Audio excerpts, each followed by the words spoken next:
Don't fit into a box. Amazing. We're not about fitting into boxes. We're about tearing them apart. This is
session, but we're going to start with our opening and welcome keynote, which will be done by Nasli Fredericks.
A future where women, hello, phenomenal humans. Wow, what a moment. It is such a joy to It is such a joy. Hello, phenomenal humans. Wow, what a moment. It is such a joy to welcome you all to today's conversation. From exclusion to evolution, women leading the new urban era of smart mobility. For those of you who don't know me, my name is Nas Fredericks Maharaj, and I'm the founding director of the WomenIn portfolio at the VUCA Group. And let me tell you, I have the biggest case of FOMO right now. This is the very first time since we launched Women in Mobility 4 years ago that I'm physically not with you. But I have a good reason, of course. I'm 7 months pregnant and expecting my first little one. So while I may be sitting this one out in person, my heart, my energy, and my passion are absolutely here with you. And maybe that's kind of symbolic too.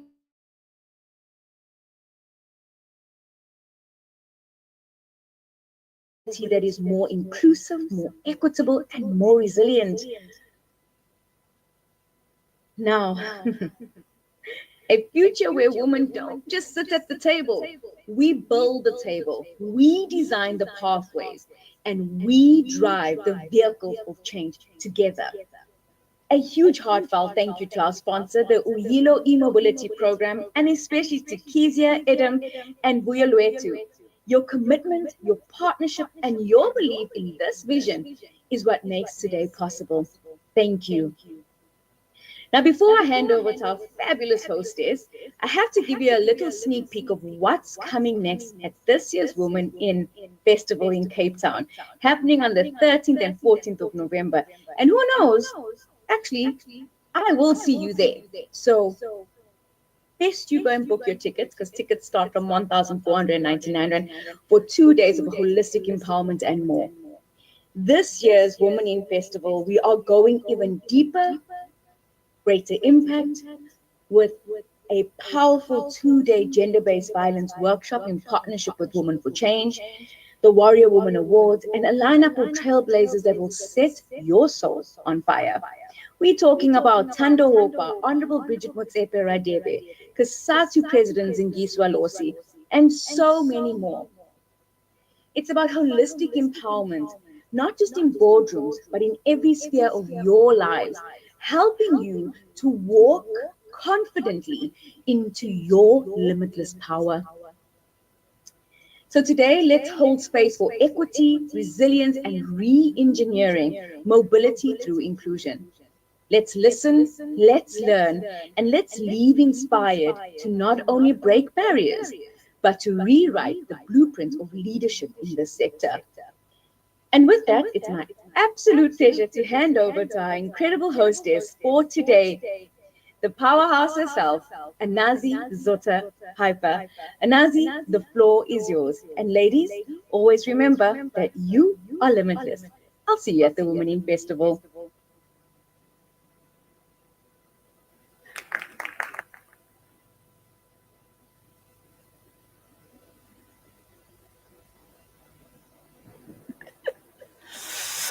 Wow, that's a powerful message from the founder and director of the Women in Portfolio. Thank you, Naz, for that introduction. Um, so our sponsor for this session and event is Uyilo e-mobility program. They have been a huge partner with us in developing women who lead women, and they also helped us come up with this theme of having a voice in the boardroom. So, without further ado, for our keynote, sponsor keynote address, I would like to welcome Edem Fali, who is the program manager and Uyilo e-mobility program in South Africa. Please give her a warm welcome.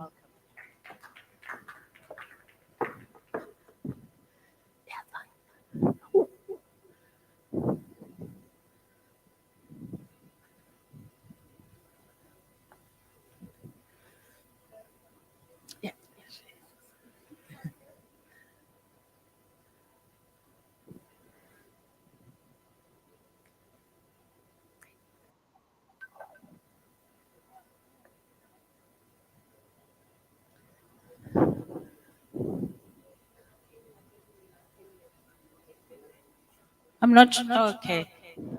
Good afternoon, everyone, and I'd like to welcome you all to the Women in Mobility session and all protocols duly observed. I would first like to start off with a few points and give a few reasons and insights why the Uyilo e-mobility program decided to sponsor this session. So globally, 25% of workers in the automotive sector are women, while 80% of car buying decisions are made by women. In the transport sector, only 12% of the global workforce are women, while typically in most countries in the world, women use public transport more than men. And they typically do this because it's not because they want to, it's because it's a necessity. They do not have access to a car. They have less disposable income than their male counterparts. They are also the main caregivers in their community, in their immediate families, and in the extended families as well. So why is the female workforce percentage so low? And how do we increase this percentage to make it more acceptable to a level of about 50%? We as women need to more forcefully claim our seat at the boardroom table. We need to have a say on the design of electric vehicles, the safety when driving the vehicles, and also the safety when using transportation services. And there are three effective ways to do this. We need more role models who are women for young women and girls in order to make science, engineering, mathematics, and related subjects more attractive. We also need to make sure we promote equal opportunities for mentorship, coaching, and skills development for women and for men, and not just primarily for men in the sector. We also need to make sure that the women and men who are in executive and leadership roles in the sector promote gender balance across all levels, from interns, entry level, to C-suite and executive level. It is really my hope that during this session, we can honestly and truthfully discuss these challenges and give practical, not theoretical, practical, implementable suggestions on how we can overcome these challenges. I thank you all for your presence today, and I wish you a fruitful and engaging discussion. Thank you.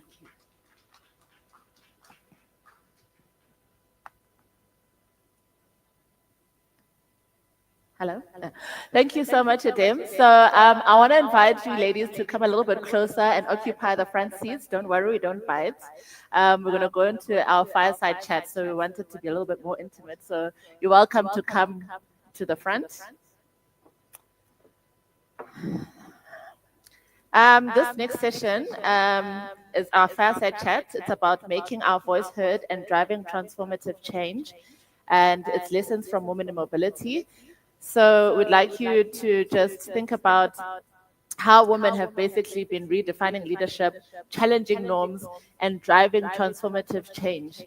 In this session, we want to explore the power of representation and why it matters, not just in leadership roles, but across the entire micromobility session. So without further ado, as you already know, Edem Fali and I will be talking about having a voice in the boardroom. Edem, tell us so far about your journey and what led you to occupy the mobility sector. It's actually very, very interesting. I never thought I'd be part of the automotive sector. If you had told me this 15, 20 years ago, I don't think I would have believed you.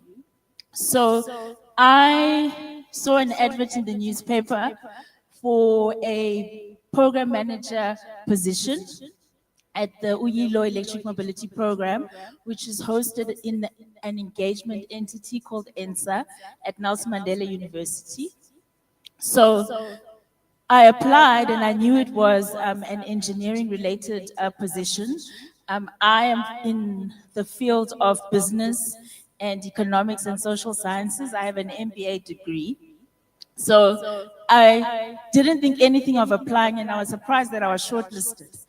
So when I went into my interview, one of the key questions they asked me is, why do you want to change the sector that you're in? So I was previously working in marketing, communications, and advertising.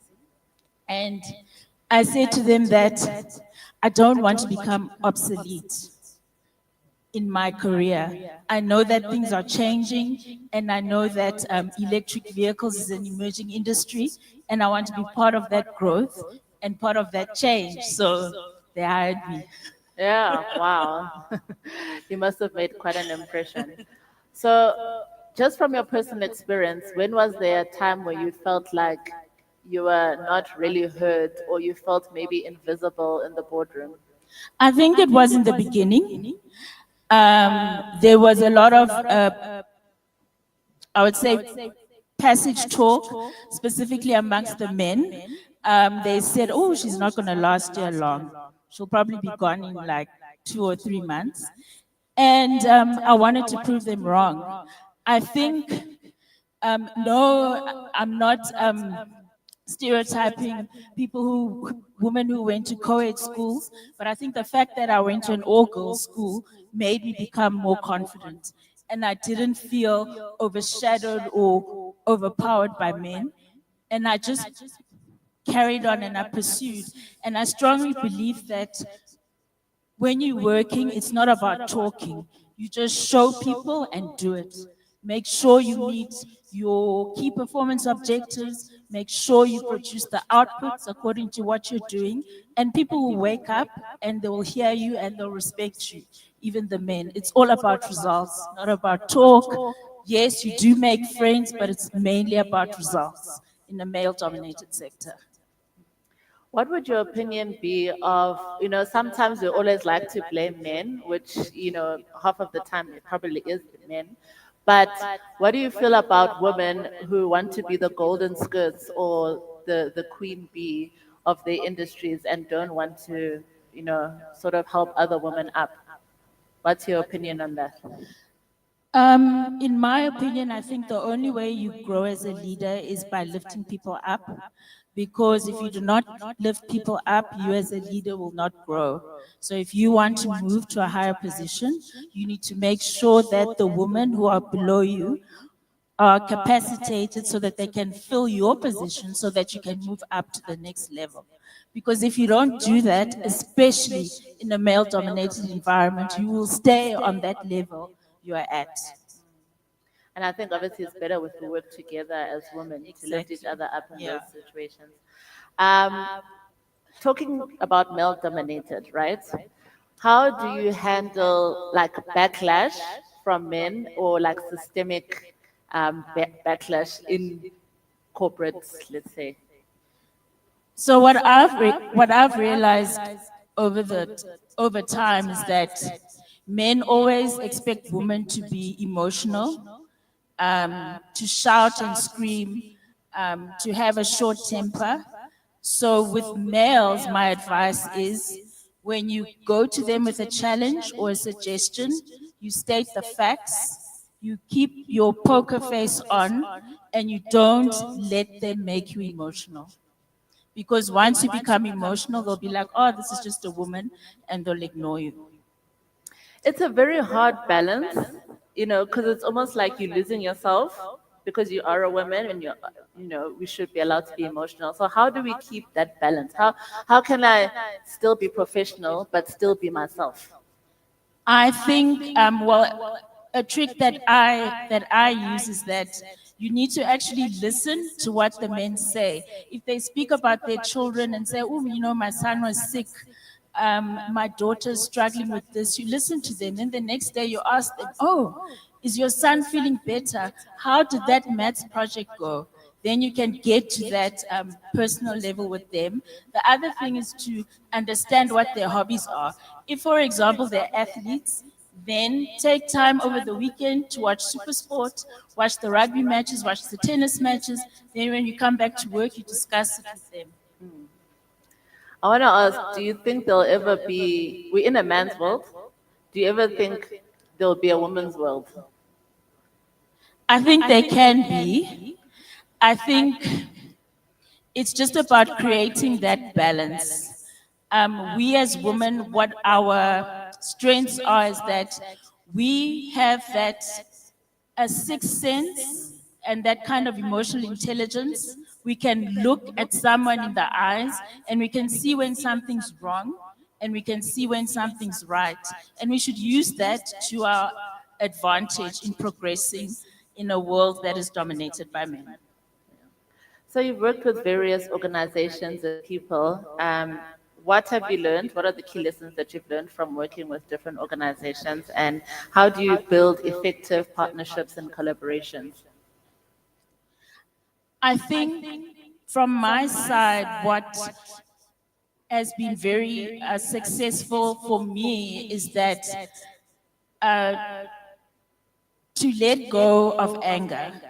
Because in this working environment, especially when it's an environment dominated by males, it's very important, and there will be times when you get really angry and get very frustrated, but you need to let go. If someone, whether it's a male or a female, upsets you, and whether or not they come to apologize to you, you just need to let it go. Because if you keep on festering, it will not just affect your work, it will affect you mentally, and it will affect your health and your well-being as well. So I think even if someone might have hurt you and you face them in the boardroom, be objective, and listen to what they have to say. Try and let go of the fact that they made you angry and listen to their ideas. And a lot of the times, those ideas are good ideas, and you shouldn't make your personal judgment of them cloud prospective partnerships and collaborations. Okay. I find it hard, that word objective.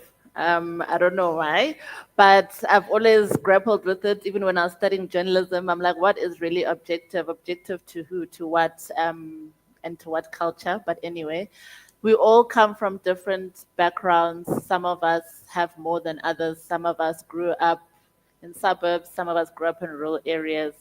How would you advise those people coming in and coming up into leadership, as sort of marginalized voices, to try find their voice in the boardroom? I think it's a lot of work, but what I do is you need to observe people, you need to get to know people, no matter what level they are at, from the cleaners, the interns, to the people who cook, to the executives, to the assistants for clients, to the personal assistants. You need to treat them with the same respect as you would if they were the Queen of England or the King of England now. And if you do that, they will open up to you. You will learn more about who they are. You learn about their backgrounds. And from doing that, you will know how to engage with them and how to approach them in various situations. Like, I find sometimes, especially with like big corporations, not that I've, yeah, but like big corporations, you might be walking past someone, might be intimidated to say hi to them, or, So how would you advise someone like who's not in that leadership position yet, but is aspiring to be that type of a leader? How would you inspire them to go up to that person and talk to them? Because there's a lot of notions around leadership, and this leader is like this, like this. How would you dispel those notions of leadership? So, I'm giving out all my tricks today. So that's why you're here. So if there's a specific a leader or a specific person that you are interested in meeting, you need to do your research about them. The best and most professional place to start is on LinkedIn. See what they do. You don't necessarily have to connect with them. You can follow them, because when you follow them, most of the time you do see their posts, because it's a professional space. And then when you meet them in the passages, you ask them, you say like, oh, I saw you speaking, about electric vehicles. I didn't know that zero emissions meant so much to you. So, what do you think? And then the conversation starts there. All right. Going into the future, looking ahead, what are some of the key priorities or initiatives that you're focusing on at the moment?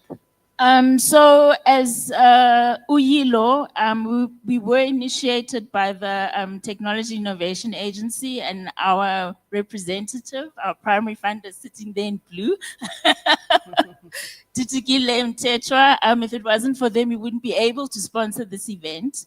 And together with them, as their implementing partner for a lot of the activities, it's really about prioritizing a woman. Whenever we deal with any of our project activities, we always review with them the percentage of women that are involved, the percentage of people from marginalized and vulnerable communities that are involved, the percentage of people from underserved provinces. So what we're really trying to do at the moment, our key focus area is enterprise development and skills development. And we're really looking for more women, startups, small, medium, and micro enterprises to participate in the e-mobility ecosystem. We have incubation programs. We've got a Kickstart fund where calls go out, and we really want women, female-led enterprises to apply for that funding. So we really want them to participate in this new emerging industry. Wow, sounds so exciting. I might just change, must change my business now.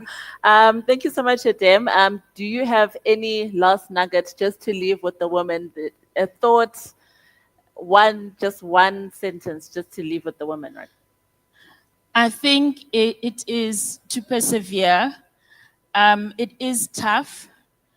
If you have the opportunity, get your education. It doesn't have to be a degree. It can be short courses. It can be learning programs. Just keep on learning. And when you keep on learning, it will give you the upper hand in the boardroom. And then you would be given those opportunities to become a key decision maker. Wow. Thank you so much. Please give her a round of applause. That was really powerful. I feel like we learned the power of representation as women, making our voices heard in the boardroom, and also driving change within our organizations. So thank you, Adem. I'm going to introduce the next panel. The moderator is Vuyolwetu Mostet, who is the program coordinator from Uyilo eMobility, and she'll be talking about breaking barriers and reframing your power. Please, Violetta, welcome to the stage.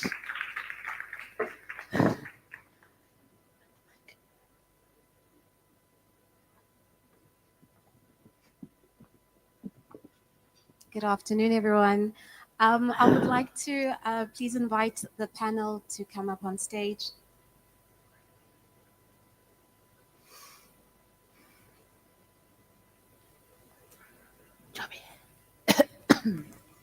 We can please welcome them with a round of applause. Thank you very much. Okay, before we dive into our conversation, I'm going to ask if our panelists can please introduce themselves. If you can state your name, your current role, and perhaps if you can give us a word or phrase of what being a woman in mobility has been like for you thus far.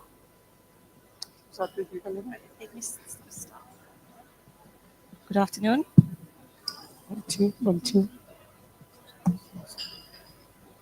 Testing. Yeah. Okay. Good afternoon, everybody. My name is Hanifa Gaby. I think maybe before I introduce myself, I'd like to first introduce myself as a mother. So I'm a mother of 4 kids, and my biggest blessing is I've got 3 daughters. So for me to be here today and living a life of purpose, knowing that I've got, these 3 young girls watching me is what really drives me. And then, then my second job is I'm a transport engineer, also a PhD researcher at the moment with UCT, and I consult for National Treasury under the City Support Program, responsible for public transport and mobility. Thanks. Thank you. You gave us a tough one, the first job. So I'm a mother of a 3-year-old, so I take that, and a project manager for zero emission buses. I'm with C40 cities. So C40 cities, what we do is a network of mayors around the globe, which is 98 currently cities that we're working with. We are united to confront climate change crisis. So I'm with the transport team dealing with zero emission buses as part of a climate change mitigation strategy. Being a woman in the e-mobility sector, it's a new thing in Africa. Latin and other regions are really advanced, but in Africa, being a woman in the electric mobility space, it means you are meeting, we're debunking the scholar knowledge of it's a field for engineers. I'm an environmental scientist by profession, so me moving into that, it was just to debunk that everyone can do this. You don't need a degree for it. Everyone can do it. It's just climate change mitigation, so everyone can mitigate. Now I'm the one that has the hardest part because I don't have any kids yet. But I am a very busy aunt. Unfortunately, I have I'm the youngest from 6 siblings, so I think I can relate to being a very good babysitter. So I'm volunteering now already. But also I work for, well, sorry everyone, I'm Nafisa. Everyone calls me Nafi just because my name always gets messed up somehow. But I cannot follow these two beautiful, incredible experts next to me. But my background is actually in human resource management, but I quickly pivoted because I realized that with HR, I'm not making as much of an impact in the startup ecosystem as I would like. So I joined an incredible company called Loop, which focuses on corporate mobility and payments through WhatsApp in the minibus taxi industry.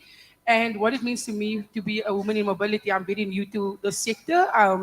But in terms of just challenging a male dominating space on its own, it's really tough. I think my job at Loop is actually to challenge status quo at the office. So that's what it means to me, actually. Thank you very much. Then, just as part of today's conversation, we'll be touching on several key topics and our overarching theme of breaking barriers and reframing power. One of these is navigating systemic inequality and bias in mobility. These dynamics shape not only who participates in the sector, but also how decisions are made and who needs to be prioritized. We heard in the opening ceremony that women currently make up only about 20% of the transport workforce, which highlights both the challenges and the opportunities for greater inclusion. So to start us off, I'd like to start by asking you, Hanifa, as a professional engineer working in transport planning, a field where women remain underrepresented, what challenges or biases have you encountered in this space? And what strategies have you found effective in building credibility and establishing trust with a diverse range of stakeholders? Thanks for that. So, gosh, where do I start? During my career, I spent 12 months on a construction site. It was a requirement for me to get my professional registration. And as a young female coming onto a site as the resident engineer, so now for those that maybe don't know, the resident engineer is somebody that manages the site and ensures that the project gets rolled out and built the way it's supposed to be built. So in other words, you are the boss on site. And you come on your first day and the men start whistling at you and passing comments and remarks and things like that. And then I call a meeting with the architect and the quantity surveyor and the construction manager, and they look at me and they're like, what are you doing here? Why are you here? So I think the way I've dealt with it, and that probably was one of my most difficult challenges. The way I've dealt with it was, I didn't get upset. For me, earning credibility, there's two things that you need to do. It's technical excellence. So when you do something, do it well. Do it to the best of your ability. Show the people that you earned your spot there in that boardroom and in that meeting. The second thing is your relationships. Building trustful relationships with people, collaborating, getting together and having this collaborative approach. And also the empathetic and caring, the nurturing trait that we have, use it to your ability. And I think that's what got me through some of those challenging moments. Thank you very much. Tinele, in your role within the zero-emission bus sector, which is still relatively new, do you find that these emerging green mobility spaces are fostering greater equity compared to traditional transport planning? Or are we seeing similar biases taking shape in new ways? Thank you so much for that question. I think I spoke at a webinar recently in August. We touched on that. So when we say we're transitioning, the transition comes with the word just. The just then puts in inclusion, and we have the diversity and equity. So it's up to us really. The traditional transport space, they have equity policies. They do have the gender mainstreaming aspect, though it's limited. It's a paragraph, but what made them fail is from the start, those were not introduced. So it's upon us now to make sure that before we do anything, we ensure that gender mainstreaming policies are in place. So I feel like in this new sector, yes, there is much push for inclusion. So because of just transition, there is a must for people to always ensure that gender diversity and equity are always in place. We're seeing progress. We're not just counting numbers in this aspect, because we don't want to have 10 females over 5 males at the end of the day. We want people who are capable. So looking at that, the electric mobility sector is not looking for engineers only. So are you getting the right people? You can't then have a communication specialist for that sector being an engineer, because you feel like they can communicate the megawatts better than a journalist. So it's those things that we are debunking now, where the space was infested by only people with certain qualifications, whereas it's a just transition. Everyone can play a role. Everyone can absolutely do something there. So yeah. Thank you for that. Nafi, the shared minibus shuttle service offered by Loop addresses a specific mobility need. Could you elaborate on the gap it is filling and how your work contributes to improving women's safety and meeting the needs of marginalized communities? She was like, I'm going to give the hardest question to the youngest person on this panel. No, but good question. Also, I wanted to say, based on what the ladies are saying, I do think that obviously mobility is, like I mentioned, a male dominating space. So as a female, they always say, you guys act with too much emotion. You know, the empathy is too much. You guys are walking into this room thinking that you're going to cry and everything's going to be okay. But I do think that empathy is probably one of the biggest strengths as female. We just need to know how to use it without emotion. And then to answer my question, sorry, at Loop, obviously we serve the emerging markets. We're trying our best to change that mobility is a male dominating space. So actually at Loop, crazy enough, the people behind the brains of operations is females. Our company has a 70% female rate in the organization. When Loop originally started, they were in the forefront, they were only males. And that was not on purpose. I think the fear, or the female fear, was we're not safe in Ubers, we're not safe, in minibus taxis. Working for a company like Loop won't enhance, the safety measures, but actually it has, because working with more females in the operation space has also given us at Loop the insights on how we can make minibus taxis a bit more safe and secure for them. The other focus that we also are working on at Loop today is empowering females in mobility by offering females jobs first. I know that's bad to say, but I always, and Jamie will agree with me, who's our co-founder, but we always look at the person before we look at the CV. Someone can pass matric and be exceptional versus someone that went to university and doesn't have the confidence to say something with their chest. So we're trying our best to focus on emerging markets, but to also make sure that we change the face of mobility and how we see it in Africa today. Thank you very much. The next question I think I'm going to pose to all of you, or anyone who wants to take it. But when you're faced with systemic challenges such as the bias, exclusion, or inequity, do you focus on transforming existing systems from within, or creating alternatives outside of them, or a combination of both? What would you say your approach is? Or what has proven most effective here? I would say we do both. I'll tell you why as well. So if we do it on the outside, we obviously work with a lot of authorities and policymakers. And if we do it in the inside, as I mentioned, we turn to the operations team. So I would say both for sure on our side. Can I just use a practical example of when I had to, when I was challenged systematically by something that went against females. So a few years ago, I used to work with the city of Cape Town. And I managed depots, road depots and traffic signal depots. As part of the program, we had a women empowerment where we had to employ a certain number of females into the space. And what we found was, the PPE uniforms that they wear, it was made for men. And so we couldn't find clothes for the ladies to wear.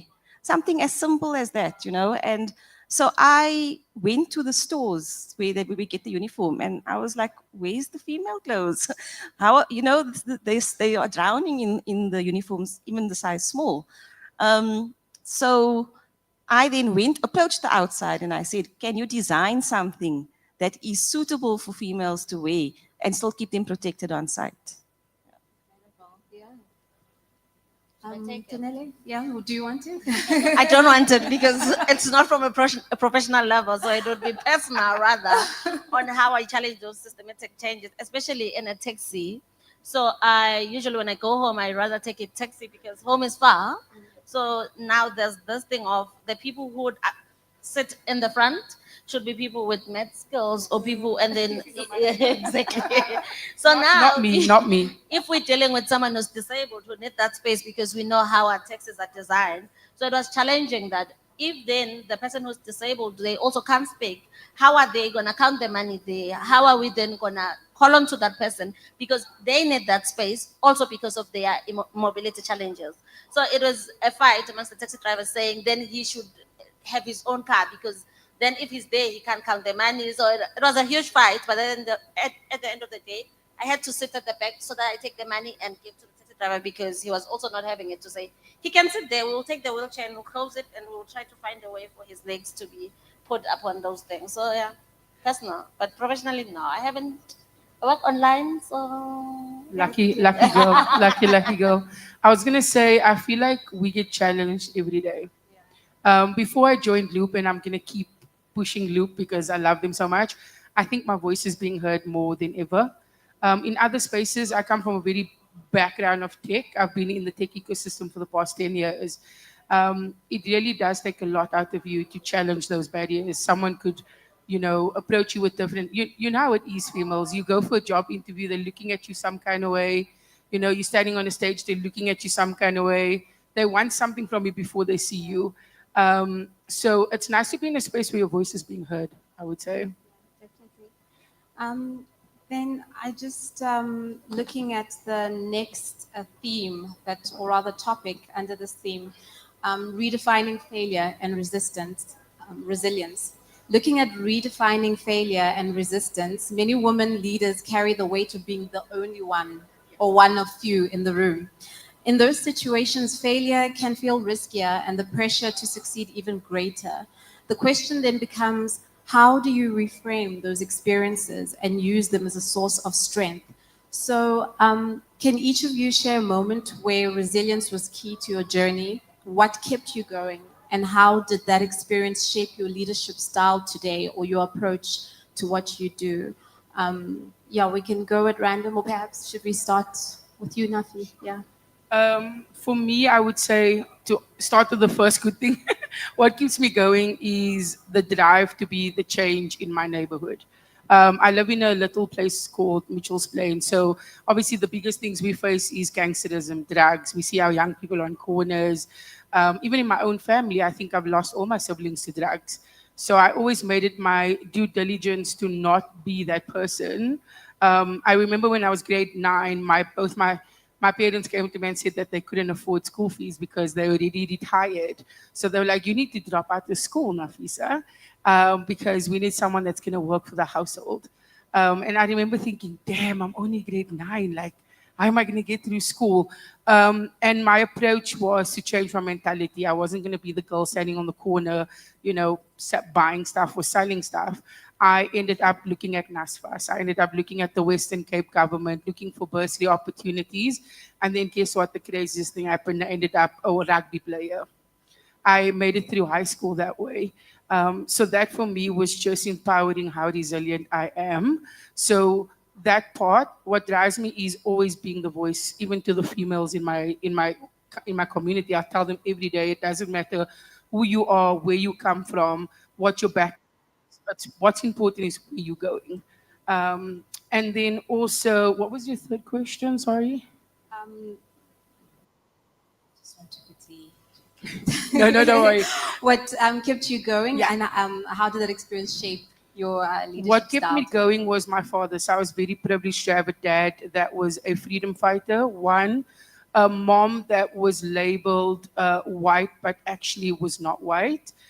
So just hearing their stories about apartheid and how they grew up and what they had versus what the value of money is today is something that definitely empowered me. And I think what shaped my leadership, I'm a very different leader to everyone else, but what shaped my leadership now is that I believe being transparent is the first step. If something's not sitting well with you, whether it's personal, professional, I want to know about it first so that I can help you on a personal level, and then we can tackle everything else professionally after that. So it again boils down to what our previous panelists said. It's about know thy people so that you build that relationships. And funny enough, it's probably one of the things that has made me the most resilient leader at the age of 30. Thank you. Wow. So to me, what has been the key for my journey, I said I started as an environmentalist. So me, after high school, having to study environmental sciences and then getting an internship at the Department of Environmental Affairs, there my focus became climate change. I majored in botany.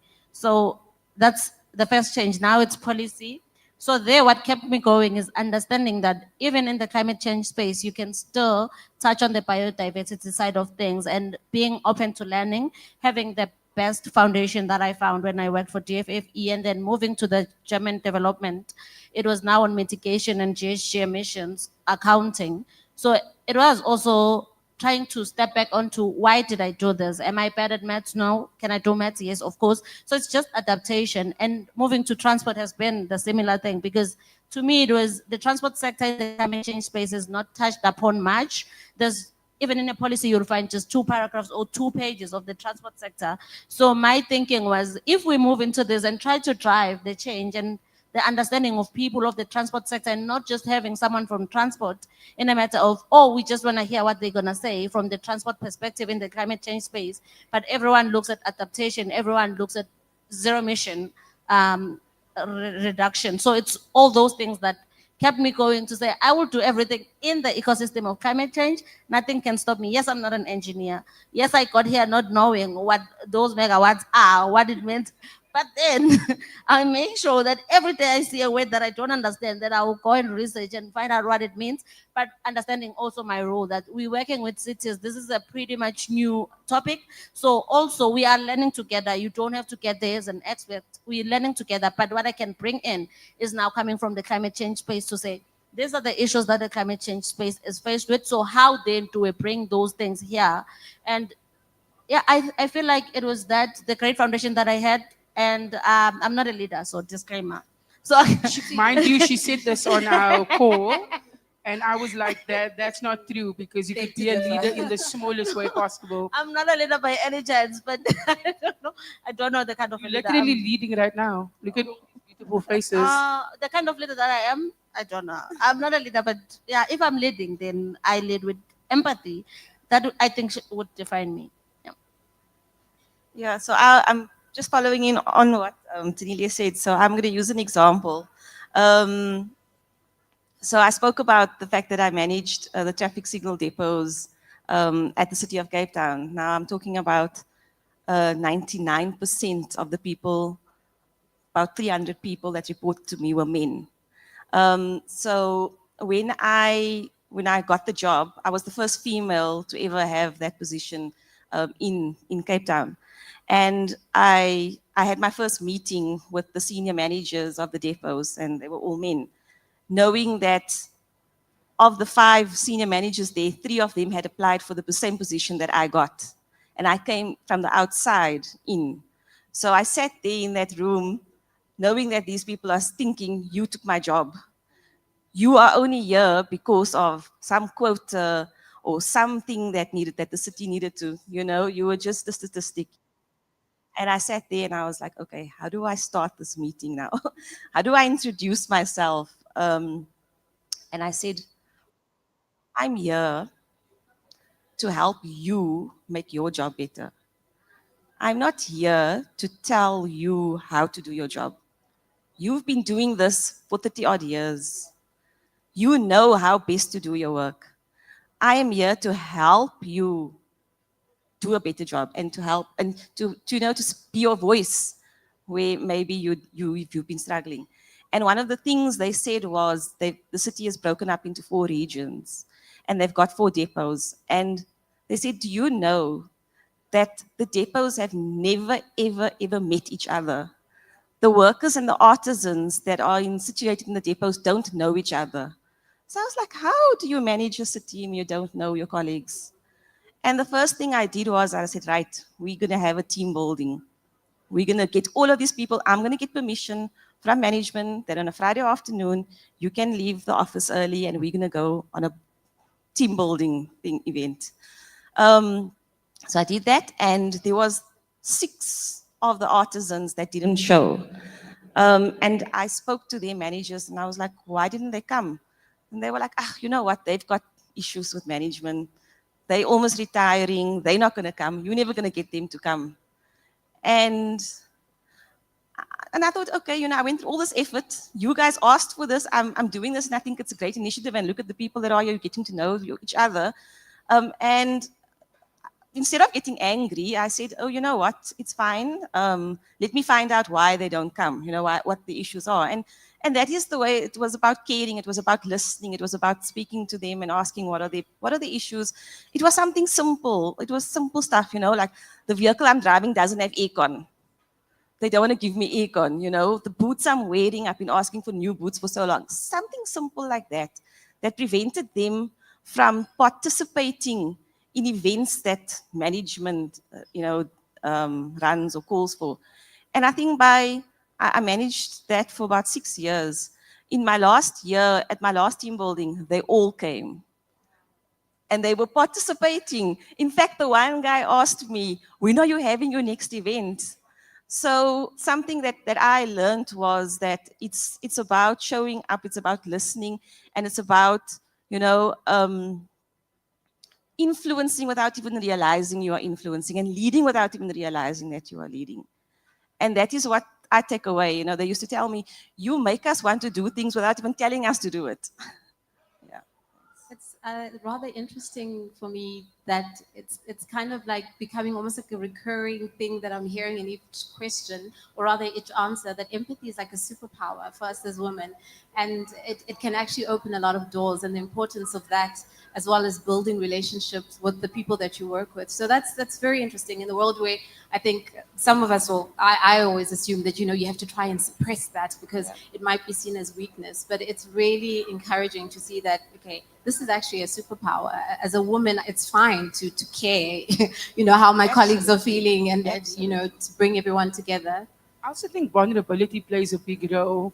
I think the one thing I learned about just vulnerability in general is that if you are vulnerable with the other person, they might not reciprocate at that moment, but I promise you it's going to happen. And it happens every day. I can have a fat chat with someone, and I always try to have a conversation with someone and do a key takeaway like, oh, now I know their favorite color is blue. Let me bring something blue next week, to try and penetrate their emotions as well. Yes, empathy can be seen, I think, good or bad. It depends on the scale of what you're trying to achieve, one, but also it's okay to be empathetic. Sometimes you need that in a male-dominating space, for sure. Males are very tough.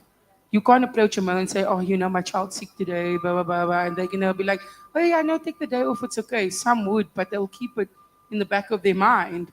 So I would say empathy and vulnerability is definitely our superpower, for sure. Thank you. Sorry, can I just add on to another superpower there? We have Multitasking. Yes, definitely. I actually wish there was more males here to hear. As a mom, I can also, Multitasking. And also, my husband always teases me about the mom math. I always tell him, and he always tells my kids, listen to your mother. If she says that, that's actually going to happen. So if you are invited for a function at 10 o'clock in the morning, we do it backwards, right? We need to leave the house at 9:30. You need to get up at 8 o'clock. I need to make sure that you've had breakfast by 7 o'clock. And, and I take that into the workplace as well. It's about, being able to see at the back of your head what's coming and planning. And that's also how I manage my day. Then innovation in mobility, whether through zero-emission buses, integrated transport systems, or emerging technologies, offers enormous potential. Yet without a focus on equity, innovation can unintentionally deepen divides. So, Dinele, if I can come to you first, with the move to zero-emission buses, what opportunities exist to bring more women into the workforce and leadership? Thank you for that question. I think C40 has a good example of that, how the transition it brought about the equity, diversity, and inclusion. So we have an example of Fortaleza, which was La Rolita, where 100 females were trained to drive these electric buses. So it comes from a point of maybe the diesel buses, getting those code 14 licenses is pretty much difficult for women. Also, maybe the engineering part of it, how engineers are being trained and people needing to have mathematics and physical science to be able to get an engineering degree in South Africa. Then how then with the transition, we train engineers that would go to TVET colleges and we teach them how to service their electric buses. So it comes from a point of others will focus on the battery circularity, others are focusing on the mechanics of the bus, and others being the drivers. So the training comes from that point of we can bring in women, and it's not a matter of people who are academically smart. So it's things that you can teach people using their hands, and also taking some to school, but not everyone needs school, especially for the transition to electric buses, because it's a new training. So with the skill force, yes, there are people who are going to lose jobs, but there are people who can be trained also. So there's a lot for women to be done. They can drive. They can also be securities. There's surveillance with the electric buses, which also ensures that women are safe. So with that aspect, then it means we can bring in more women, because maybe some of them, they were holding back to drive the diesel-powered buses because of the surveillance. They don't know that they're going to be attacked. So this one comes with surveillance. So the safety aspect is already covered with the transition. And the part of engineering and servicing those buses, where now it does not need you to go to school for 4 years. At TVET college, you teach them battery circularities. They can change those batteries, like with how the motorbikes are doing it, where there is the battery swapping. So it's all those things that the electric mobility transition comes with, is how everyone in the room can actually play a role. You don't need to be academically smart. If you're not gifted, you're not gifted. You can do something though. So the inclusion, equity, it comes with that in the electric mobility space, that in the traditional transport planning, it was not possible. Yeah. Hanifa, how can public investments in mobility be leveraged to promote gender equity? Yeah, I think so. Something in our space, right? As transport planners, we tend to plan for a commuter, well, all commuters, but not realizing that the commuting needs and the transport needs of females are different. And I think that's where we're lacking, and that's where investment needs to go in understanding the diverse mobility requirements of females. When we're pushing a pram, when we need to go to work and stop off to drop our kids at the nursery or caregiving facility. We're on our way home, we need to stop off at a shop to get the groceries. We do shorter trips, you know. So I think that's where we're lacking in terms of how we plan, and investment definitely needs to go into that. And then also just adding on to what Taneli said about making our spaces and our facilities safer. So well-lit spaces, surveillance, security, those kind of things, in order to make our public transport systems more friendly for females. Safety is a big one, especially in our country. Nafi, what does equity-centered innovation look like, and how can it improve both accessibility and inclusion? Good question. So equity. Sorry, my dyslexia there for a second. But equity-centered innovation means designing services that work for us. At Loop, this means safer routes. It means reliable schedules, digital payment system that is easy to use. And then the innovation part is about making travel accessible, fair and affordable, not just faster and having another app on your phone. We also work with obviously some incredible partners to do the things that we can't. We have an incredible partner actually in the audience, which runs a startup called a Moby Mom, which is serving our our youth mothers. Especially when you said about the pram, that was the first thing that popped into my head, because I always see mommies like struggling to put their prams in a minibus taxi, and I'm like, how do I help? Because not anyone's going to get in my car if I stop. So people like her make it possible for Loop to succeed a bit more in what we're trying to achieve, and that's also safe, reliable, and affordable transport. Thank you. So looking ahead then, your leadership today is creating pathways for the next generation of women in mobility. With that said, what role does mentorship play in building bridges between established leaders and young women entering the space? And if you could leave one piece of advice or a call to action for young women aspiring to break into mobility, what would it be? Okay, you're I was looking at looking at me. Hanifa because I'm like, she's going to be my mentor No. after this. So. Hanifa, we're looking to you. No, no. Look, I mean, you know what? If all of you sitting here, you have a story to tell, and I love the fact that Tanelia is saying, I'm not a leader, but you have a story to tell. And when we tell our stories, we inspire. And when we inspire, we don't realize that it's a form of mentorship, right? It's a form of letting young females know that you can do it. You can have it all. You know, I think lots of the times when I speak to, and I do talks at schools, encouraging women to, encouraging young females to go into a career in STEM. And the first thing they ask us is, but now, isn't it that, if you want to work now, then you need to give up having a family? And I was like, no, you don't have to. And I mean, yes, when my kids were young, I let a few opportunities go just so that I can have, more family time. But it gets better. They get older. You get to have these opportunities. You get to climb the corporate ladder. And it's about striking the balance. You don't have to focus on the one only and not have the other. So I think when mentorship is very important, I think females, young girls, they need to educate themselves irrespective of what field they go into. I tell my daughters, whatever you do, just make sure you have an education. Even if you don't stick to it or you don't go into that field, just make sure you have something to fall back onto. So my piece of advice that I always like to give is take every experience as a learning experience.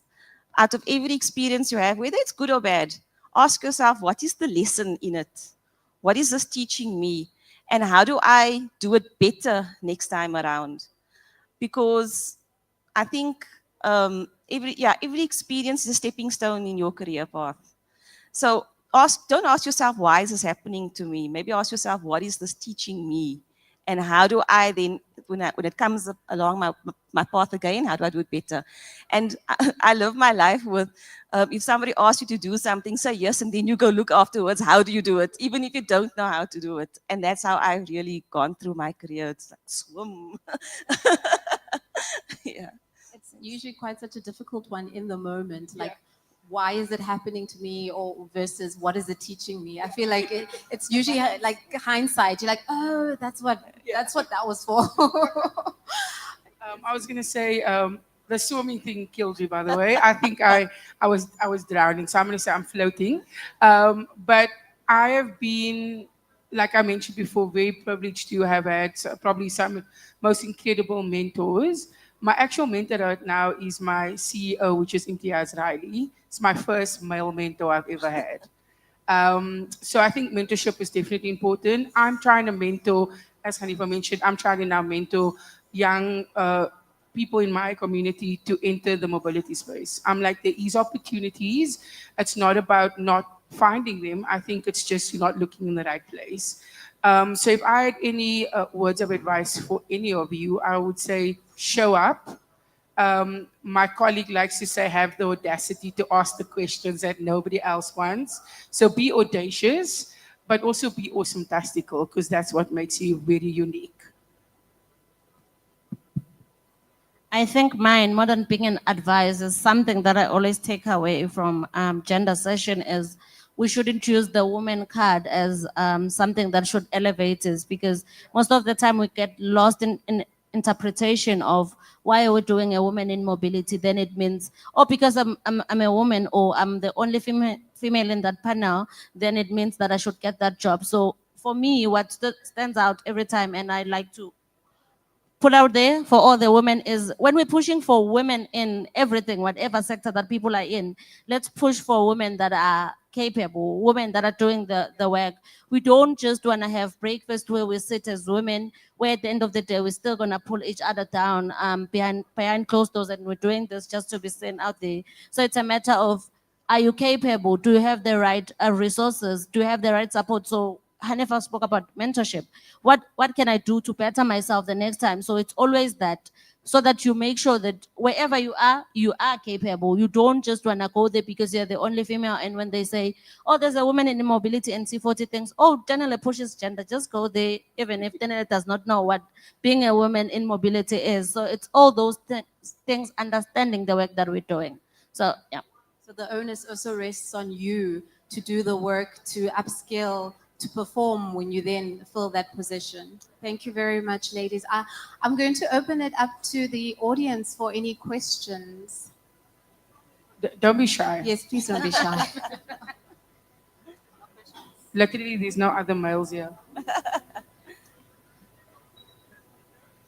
Yeah, if there's one thing while we're thinking about the questions, one thing that being in this industry taught me was to not be shy, and to, even though you at the back, you are nervous and you are shaking and you're like, just compose yourself, and you're like, I've got this.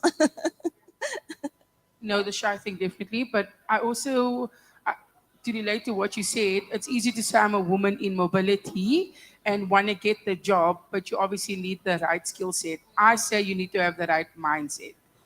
Anybody can work anywhere in the world, but it's about the mindset you have. So I think that's also very important. It's about how you approach things, how you say things. As females, I feel like we're very misunderstood sometimes because we do act on emotion. Let's also just be very honest with ourselves. But I think, again, it comes down to, if you are acting in emotion, you're not just giving someone a problem, but you're also giving them the solutions to the problem. So I would say, if you are sitting in a situation of difficulty and you feel like you don't have the solution, ask for help.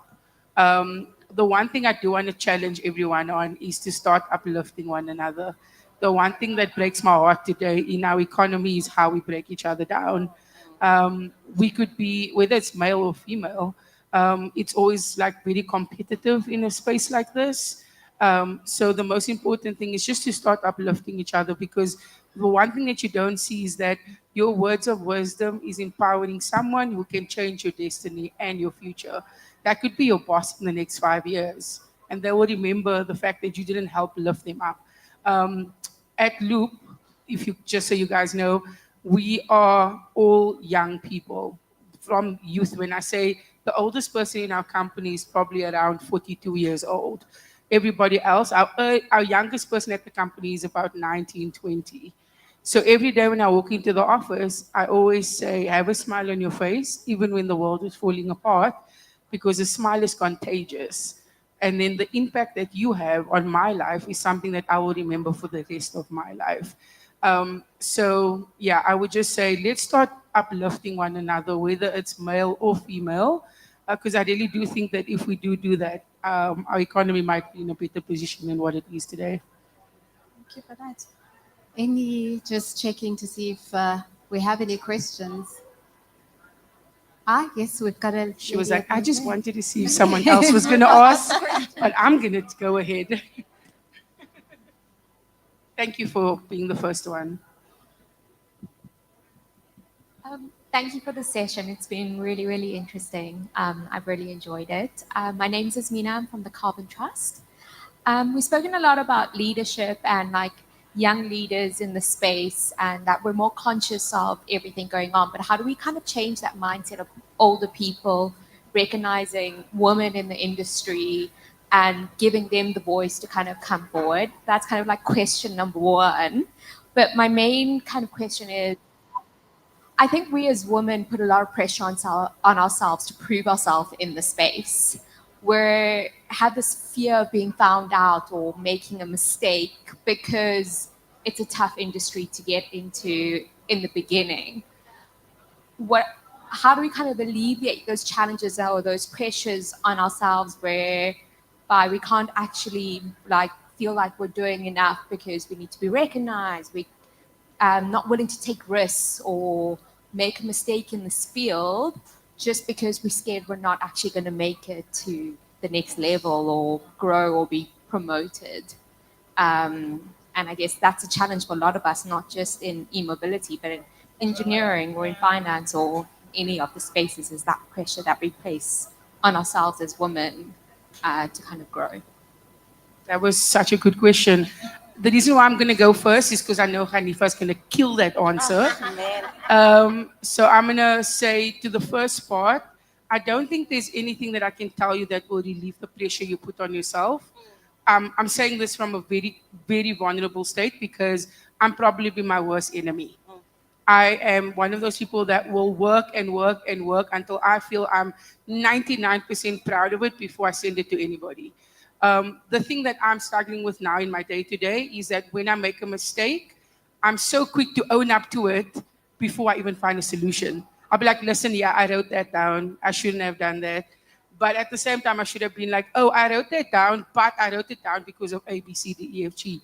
So I don't think there's anything I can tell you that will release the pressure you put on yourself other than to know the reason why you're doing it, the purpose of who you are. You're there for a reason. You know what you put on the table. You know what you bring to the table. You just need to trust your gut in what you do. Then to the question about how do we change the mindsets of the older generation. Um, I'm the youngest in my family. I'm 30 years old. The eldest person in my family is 60, which is my eldest sister at the moment. Her mindset was always, you're too young, you don't understand. You didn't struggle, you don't know this, don't know that. But I'm like, we have a different kind of struggle to what you guys had back in the day, but it all comes down to the same thing. To my brother, I make it very simple. Imagine this was your daughter. I swear I can pull up my phone right now and be like, what do I tell you every day? And he will tell you that I probably changed his outlook on the impact females have in his day-to-day operations. Because I always tell him, yes, you're working in petroleum, you're working at this company, you're a police officer, you're doing all these things, and you feel this kind of way about females. But guess what? They actually add value to your business. So I'm like, imagine this was your daughter. Would you want someone else to look at her in that regard? So I think it's just about, you know, the saying, you can't teach a dog old, like new tricks. We actually can, and they can teach us.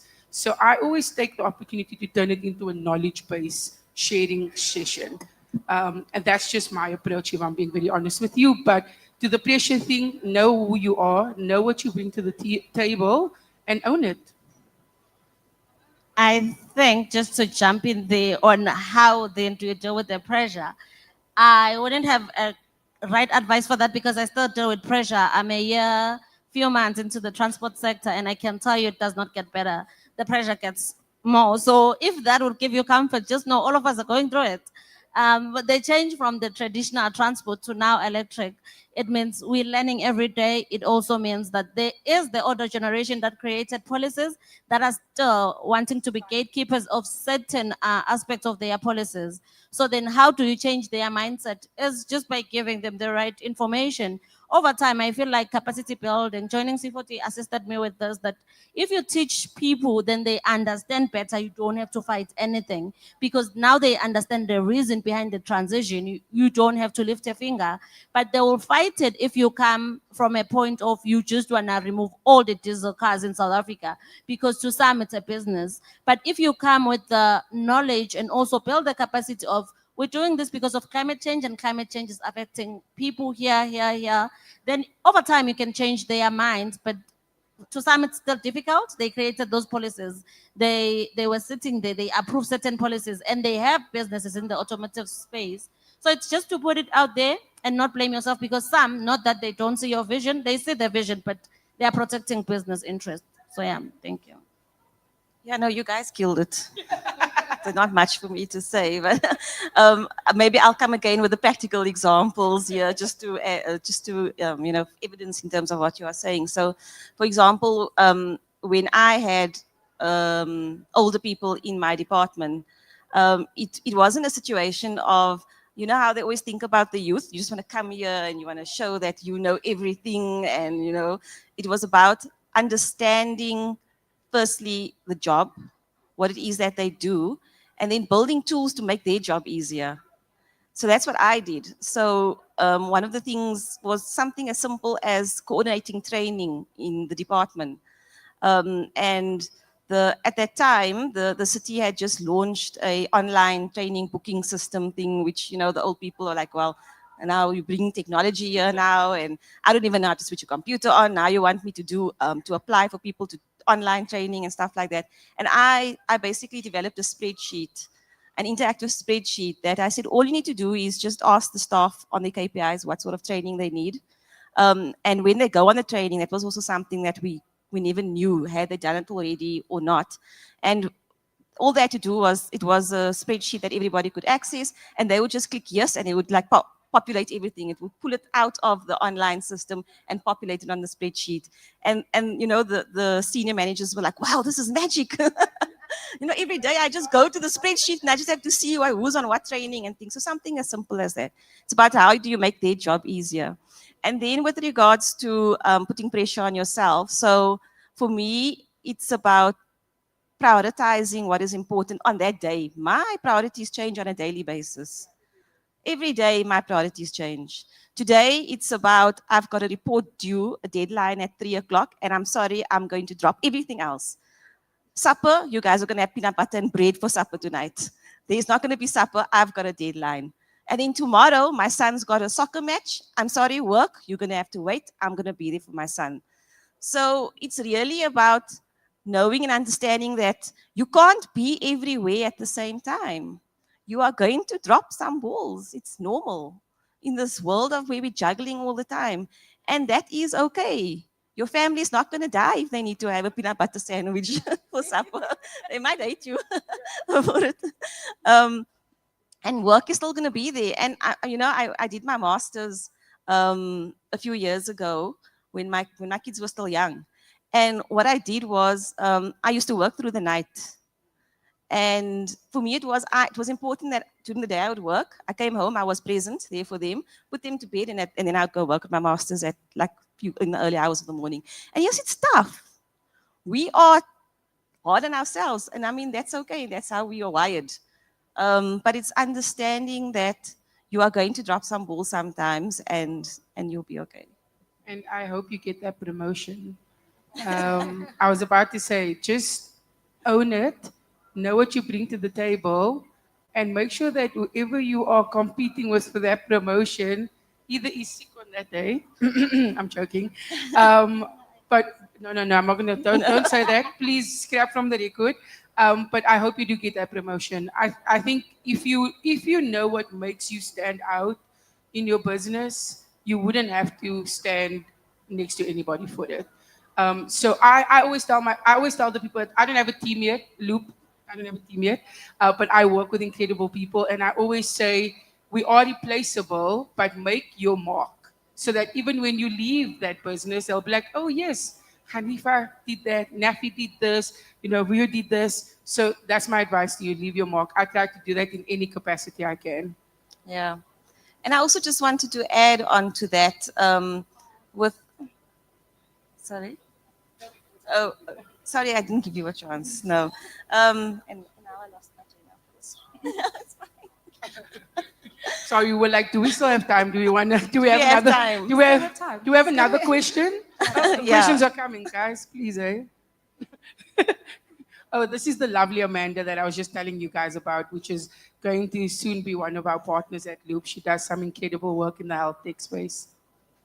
Hi, everyone. So my name is Amanda from mobimom.com. So mobimom.com transport women, pregnant women, mom with babies, and mom with children with disabilities. And Loop will be soon one of our partners to ensure that our customers are safe, not carrying money all over. So my question is, since I'm new in this industry, we just started, how would you advise me, and what challenges will I be facing in this industry? MobiMom.com was born from, I'm running a mom support network called Glow Movement MPO since 2019 with over 3,000 moms in the network. So this is where I found a gap where moms struggle to get reliable transport from hospitals. And I've got women drivers, but what challenges will I be facing going forward? Because we're not a year old yet, and we're still using WhatsApp rides requests. Our app will be launching in January next year. So I just want to know entering the space, what challenges should I be looking forward to, or rather, yeah, what advice would you give me as a newbie in this industry? I think probably the biggest challenge is going to be safety, obviously for your female drivers. Um, but that's something that you can definitely work around. You could, install cameras in the car, have panic buttons. Nowadays, we are so fortunate to be able to carry pepper spray around. So maybe just some safety gadgets as well. But I think the biggest issue in mobility is safety at this point. Yeah, that would, Khalifa or Tuli, what do you guys think? Yeah, no, I think again, it goes down to what I said about understanding what the needs are of your customers and of females, and adapting or at least responding to those needs. So I think maybe one of the challenges is that data doesn't exist. So it's about going to the source of the data, going to the hospitals, going to the clinics, understanding when are the days, when babies come for vaccinations. And it's been a few years since I did that last. I don't know how it works. But understanding what the demands are and then responding to that. I think I will also speak on what Nafi touched on, which is the safety aspect. I work with governments, so with businesses really on starting a business, what are the challenges in mobility?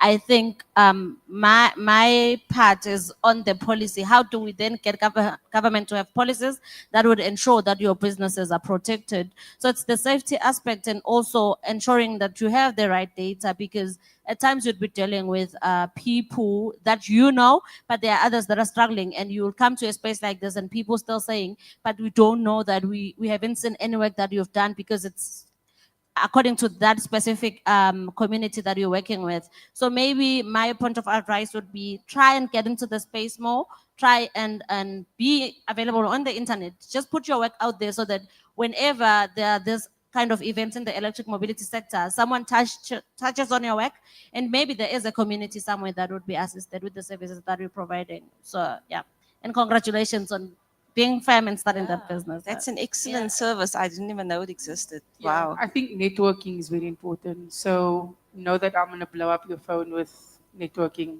events. And then I was telling Vuya, I think she should also give you some words of advice. She's a lovely moderator. I was like, she's also a very smart individual. I would, but in this instance, I think the panel has covered it all. I also wasn't aware of the service. I think it's incredible, and it's filling it's a real need. So that's really fantastic to learn. Really serving the market that where we have to pick up the phone and wait for an ambulance. And we love our healthcare, but they're trying to do a lot right now. Waiting for an ambulance to come when I can't even imagine it, moms. Being in labor is probably the most scariest thing ever. So knowing that there is a service out there is already making you stand out. I think now it comes down to safety, data, knowing your customers, networking, and then also just being more resilient than you already are. Thank you so much, ladies. Are there any other questions before? Yes, we have a question back there, the lady in the black and white. Oops. My name is Success, and I'm a final year engineering student at UJ. I wanted to ask, as a new women in the male-dominated sector, what challenges will I face next year when I go into the industry, and what tips can you guys share with us? So maybe it's what Tifot is doing with good green jobs. So my advice to you would be try to be in the spaces as much as you can, and also don't wait for the former employment to come. There's a lot that is happening. You can give me your contact and say, whenever you have an event, I want to register your people in that event. So it's you getting started first and people seeing you doing the work. You don't have to do the traditional application. We know in South Africa it's not working. So then how? Because now today, I think you're brave by being here, taking time off school, coming here to also meet people. So use that. It's going to help you a lot. Yes, there are positions here and there in the electric mobility space. Unfortunately, I haven't seen a lot of internships. So it means you have to, when you get into the space, you will get into an entry-level job. So already, maybe if you can start taking short courses here and there, try to find what people are doing. attend those conferences, share your content as much as you can, connect with people. There's a lot of experts here, they're on LinkedIn, whatever they're doing. You can learn even from a LinkedIn post. There's something that you can take forward and ensure that by the time you graduate, your job is already waiting for you. Can I also just say that, so when you get your job, right? I'm not going to say if, when you get your job, you put in the hours. You are young now. You have the time now. Believe me, when you get older, you're not going to have the time. Be prepared to put in the hours. And when there's an opportunity to do something different outside of what you normally do, raise your hand and say, I want to do it. And that's how you're going to learn. And then also just in terms of like the challenge, they might think that you are in the boardroom because you are the secretary or you are there to serve the tea, because that's also happened a few times when I go to meetings and I'm there as with my engineer, and everybody speaks to him and they're like, oh, are you making notes? I'm like, what? So like, you're not the note taker. So I was like, I know females have a nice handwriting, but no. So, like, take it in jest, take it in its, don't take it seriously, and don't let it get you down. Just use it as an opportunity to prove to them that you earned your space. That was very good. I'm just going to say from my perspective, we have a saying in Afrikaans, be dikvellig. So be thick-skinned, be very stubborn. They're going to try and push you because they think you were new, like a new student, you just graduated, don't have the knowledge, but you actually have an upper hand. You just know how to you have the education, but also the innovation. Young people every day are coming up with new ways to do things. You could sit in that room and listen. My advice is listen on the first day, slap the shit out of the situation the next day. Be like, oh, I heard you yesterday, you said A, B, C, D, E, F, G, but today I'm coming with the solution to your problem because I would do it this way as a young person. So you really have the upper hand because you're coming with a fresh mindset. Education doesn't change, but the way we are educating you changes. And that's something that the person that's in the business already doesn't have. So come in with that knowledge. Like she said, go to more events, be seen. And for me, I will always say it, make sure you have your LinkedIn profile up to date. I personally get all my jobs from LinkedIn. And also I make sure that people that I'm engaging with or youngsters that I'm speaking to also update their LinkedIn. Yes, you might not have the education in terms of what they're looking for, but you have the knowledge. So yeah, that's my advice to you. Just shock the crap out of them the next day. And persistent. Don't be Very disheartened. persistent. Yeah, Good luck. Continue and press on. Okay. We have time for one more question. Yes, one more question. Anybody? No? Oh, we've got a taker, a lady in the pink at the back.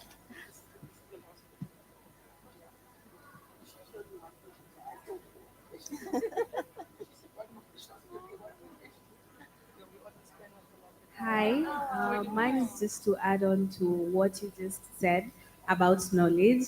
Personally, I'm in this field for electric mobility, but that is not what I studied. But I just developed interest at some point and I started working towards that. And I built up on the knowledge that I was getting throughout my journey. And that is what has gotten me to where I am today. So if you have interest, just keep on doing whatever it is that interests you and just do your best, because trust me, people notice, and that is how you get opportunities. Just be yourself and shine, and ensure that in whatever you're doing, you're visible and you're just, just be the best. Yeah, thank you. Thank you so much. Okay, I think that's all the time we have. Thank you very much to our exceptional panel. Really appreciate you sharing your insights and your experience. And thank you to our audience for your thoughtful engagement and questions. I think conversations like these always remind me that, for us to be able to build an inclusive and innovative mobility space, it's not to leave it just to up to a few people. It really requires like a collaborative effort. We need to hear all the voices. So thank you very much. Thank you, guys. And have a great day, And have a everyone. great day. Yes, thank you.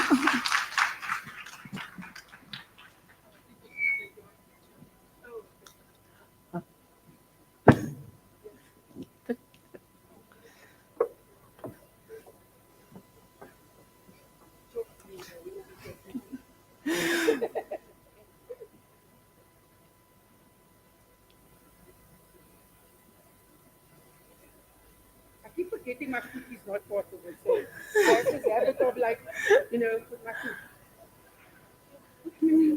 My face was Awesome. supposed, but my feet were supposed. Thank you so much. Thank you. Wow.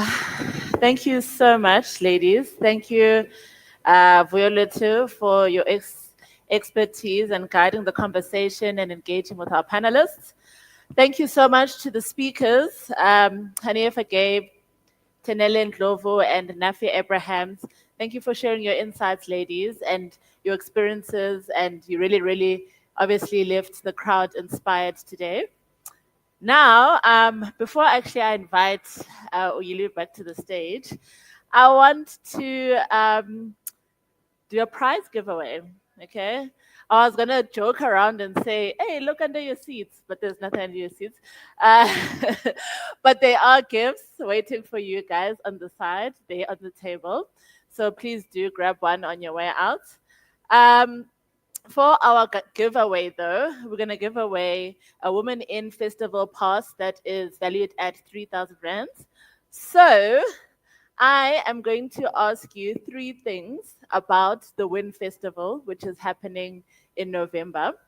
So if you answer all the questions right, you get to attend.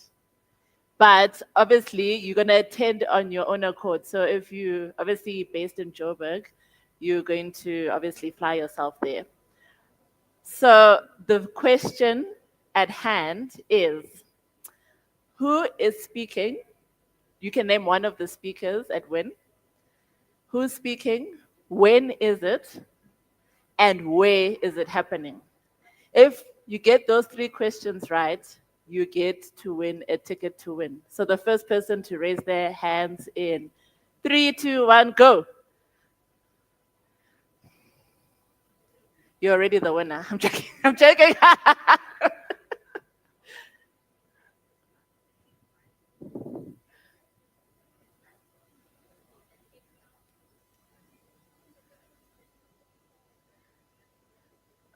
And the venue? No. No. Try again. Okay, Cape Town. That's. I'll give you Cape Town. It's happening in Cape Town. Okay. Sorry. Newlands Cricket Ground. Yes, and then one speaker, just one speaker, that's gonna be on the lineup. Nestle will be the speaker. Definitely she'll be the speaker. Do that. Give it to Dad. So do I win? Okay, yeah. You can give your details to the organizers. Well done.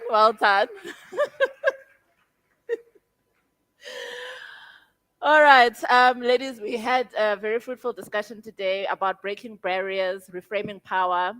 Let's continue on that path and support each other and empower each other, especially with the next wave of women that are coming up. We had some great speakers. Our fireside chat with Edem left us, feeling more uplifted and inspirational. So let's take that inspiration and put it in our organizations.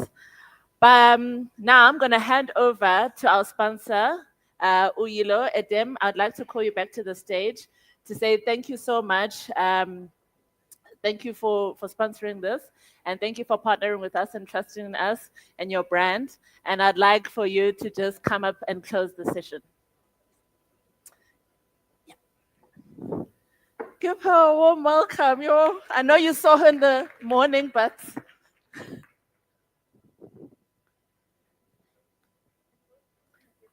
Thank you, everyone. This was a really great session. Thank you to all involved. There's just a few points that I would like us to take with us when we leave here today. The first one that stood out for me in this session was looking at ways to drive change in your communities and how to inspire younger women in your communities to also be the change that they want to be, and looking at promoting transparency in order to build sustainable relationships within the workplace. Also, being open to continuously learning and also being flexible, adaptable, especially in this space that we're in of an emerging technology and an emerging industry. Also looking at introducing initiatives to promote relationship and team building in the workplace, using our inherent empathy and skills as women, and also multidisciplinary skills in order to help us move forward in the workplace and help us feel heard. And also always and continuously look at making sure that we understand the diverse requirements for women in public transportation systems, and we promote that in our workplace as women in the automotive and in the transport and mobility sectors, looking at ways we can find or make transportation services and the public transport system more accessible, safer, and more affordable, and also looking at mentorship, inspiring young women by telling your stories and your stories about balancing motherhood and your career, or your stories about balancing being a caregiver, your caregiver responsibilities and your career. You shouldn't be shy. You must always have the right mindset. Never be scared to ask for help. There's nothing wrong with saying, I don't know. It actually makes you stronger, and it actually guides you and makes you more successful. And also, very important, lifting one another up as women and not always looking at each other as competitors, looking at each other as, if I lift you up, that means I will be higher on the ladder. And also, seeing how we can change the mindsets of older generations. And I like the point of where, if you're with a male, you ask them, imagine if this was your daughter, imagine if this was your sister, or even imagine if this was your mother, to help them change their mindset.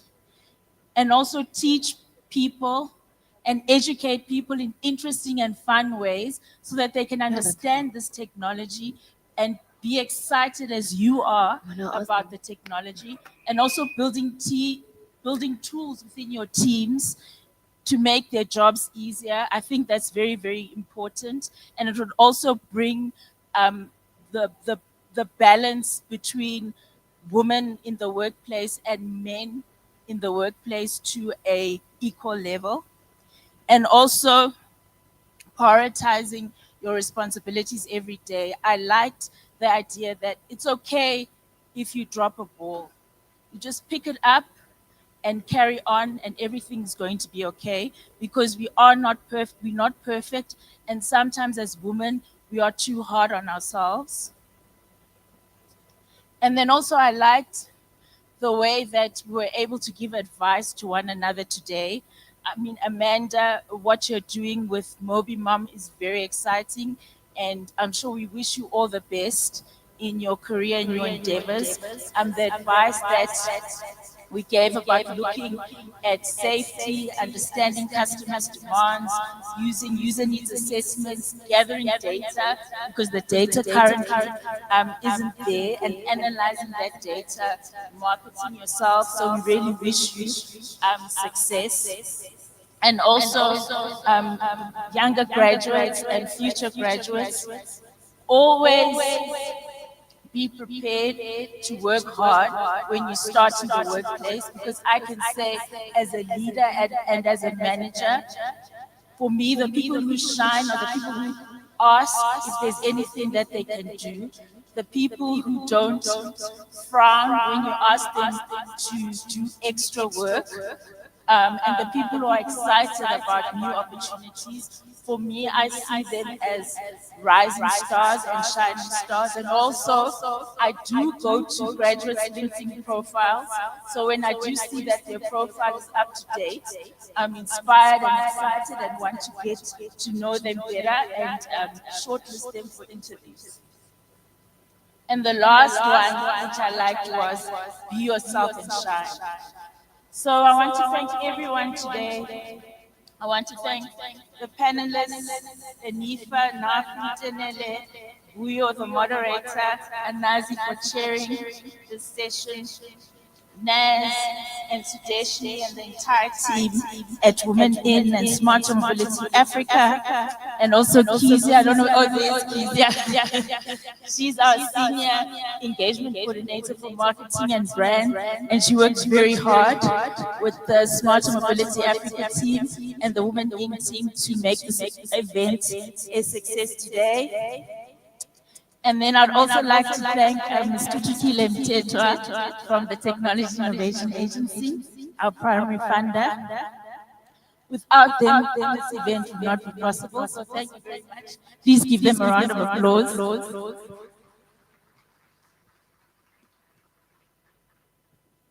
And lastly, to you, the audience, thank you so much for your participation. Thank you for the questions. Thank you for the engagement. And may your livelihoods and your careers be continued to be blessed, and may you always grow from strength to strength. Thank you.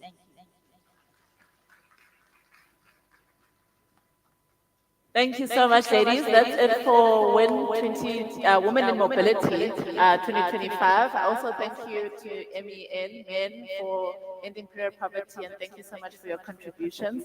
Before we leave, please come to the front for a picture. We just want to commemorate and remember this for years to come. Please. Thank you. Hundreds of women will gather in Cape Town this November, and this is for the Women in. It is a two-day event focused on empowerment, healing, and real change, held at the Newlands Cricket Ground. The festival features over 60 speakers, legal clinics, sound effects, workshops, and wellness spaces, all aimed at breaking barriers and building support for women. I'm going to replace my picture after all these years.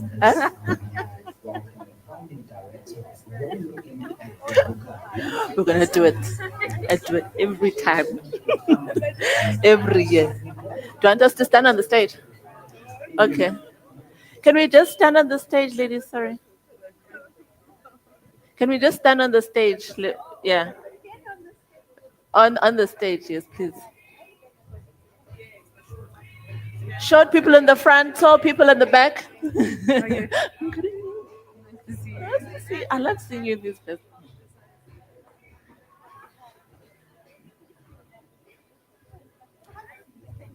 Okay.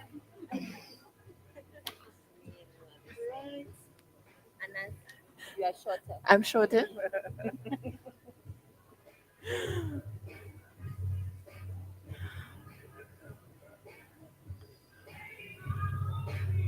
Close.